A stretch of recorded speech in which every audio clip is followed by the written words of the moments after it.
महाराष्ट्रामध्ये महायुतीचं सरकार आल्यापासून शेतकऱ्याच्या हिताचं कोणतंही धोरण झालेलं नाही। महाराष्ट्रामध्ये शक्तीपीठ महामार्ग शेतकऱ्यांच्यावर लादला जातोय, ज्याला 86,000 कोटी रुपये खर्च येणार आहे। पण वचननाम्यामध्ये शेतकऱ्यांची कर्जमाफी करणार, सरसकट करणार याबद्दल कोणतेही ठोस पाऊल सरकार घ्यायला तयार नाही। म्हणून आम्ही शेतकरी कर्जमुक्ती दिंडी या ठिकाणी आयोजित केली आहे। शक्तीपीठ नको, सरसकट कर्जमुक्ती द्या। चंदगडमध्ये या दिंडीची रवळनाथाच्या मंदिरामध्ये सुरुवात होईल। चंदगडमध्ये एक शेतकऱ्यांचा महामेळावा होणार आहे। तो महामेळावा झाल्यानंतर ही दिंडी चंदगडमधून निघेल। चंदगडमध्ये पोवाड, निसरी, गडिंग्लज या परिसरात जाईल आणि त्या परिसरातून ती साधारणपणे आजरा, बुदरगड तालुका, कागल तालुका, राधानगरी तालुका करून करवीर, दक्षिण पान्हा तालुका, शाहूवाडी तालुका, हातकणंगले, शिरोळ आणि याची नरसेवाडीमध्ये त्याची समाप्ती होईल। या दिंडीमध्ये एक विठ्ठल व्रत आहे, ज्यामध्ये महाराष्ट्राच्या मुख्यमंत्र्यांना सांगण्यात आलेलं आहे की शेतकऱ्यांना सरसकट कर्ज माफी द्या म्हणून। त्यामध्ये वारकरी संप्रदायाचे लोक जमा होणार आहेत।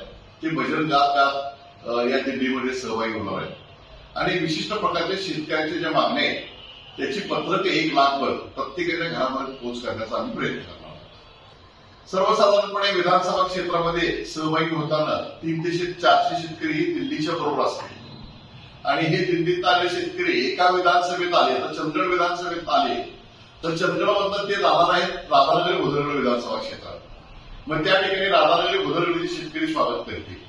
राधानगरीमधून ते कागलमध्ये जाणार, ते कागलचे शेतकरी स्वागत करतील।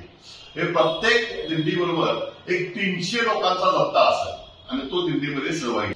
10 ऑगस्टला रवळनाथ मंदिर चंदगड येथे एक शेतकऱ्यांचा महामेळावा घेऊन या दिंडीची सुरुवात होणार आहे।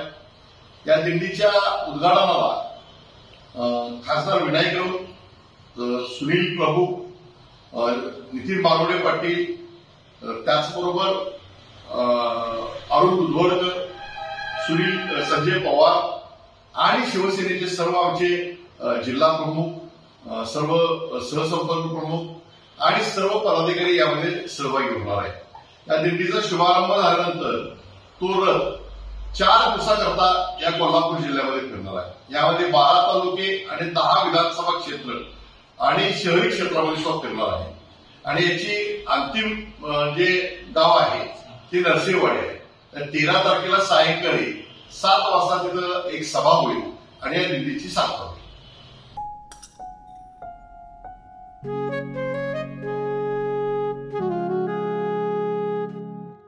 बाबा, आज येताना बासुंदी घेऊन या ना। अगं, कालच आपण आईचा वाढदिवस होता म्हणून आणली होती ना। ऐकलं, गोकुळची बासुंदी पुन्हा खावीशी वाटतेय। खरं सांगू, मलाही खावीशी वाटतेय। पुन्हा पुन्हा खावीशी वाटणारी गोकुळ बासुंदी।